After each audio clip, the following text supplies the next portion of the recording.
So the United Nations has accused the U.S. of committing war crimes during our ongoing military campaign. Just like I told you 2 days ago, the United States is committing war crimes. That wasn't hyperbolic. That is a fact. Saying that you don't need Congress to declare war on Venezuela, you're just going to kill people like they'll be dead, that's a war crime. Remember also this week when we talked about this quote from The Great Gatsby, a book that was written over 100 years ago that is still resonant today because the carelessness of the elite is what keeps them together. The fact that they can always retreat back into their money and their vast carelessness and leave other people to clean up the mess they made. And the day after I post that video, he throws a Great Gatsby style party like it could not be any more obvious. It's not that I'm really good at predicting what's going to happen in the news. It's that these people are doing predictable shit.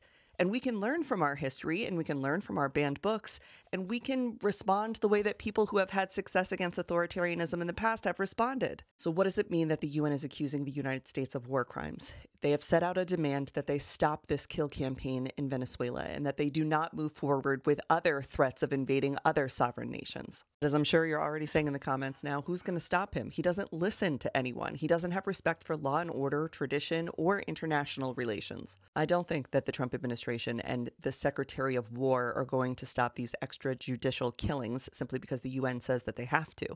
They struck last night. They killed another 4 people last night. But we also have rules of war here, and Donald Trump for the last 60 days has been able to do an exploratory military mission where he's been killing these people off the coast of Venezuela and in the Pacific. But today is the very last day of that 60 days before he does need congressional authority to continue strikes. Now, we also know that Congress simps for Trump and that Mike Johnson's certainly not going to stop him.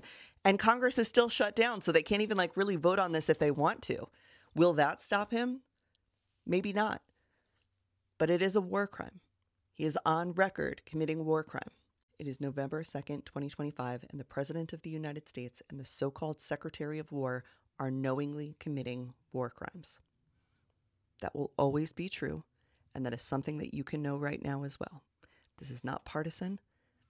This is just a fact. And if you can get yourself out of the feeling that any criticism or accountability for Trump is partisan hackery, then maybe you can center yourself on the idea that America first does not involve becoming a pariah to the rest of the world. It does not involve indiscriminate killing of civilians, and it does not include knowingly supporting a president who is on record openly and unapologetically committing war crimes. That's where we are. That's where we are.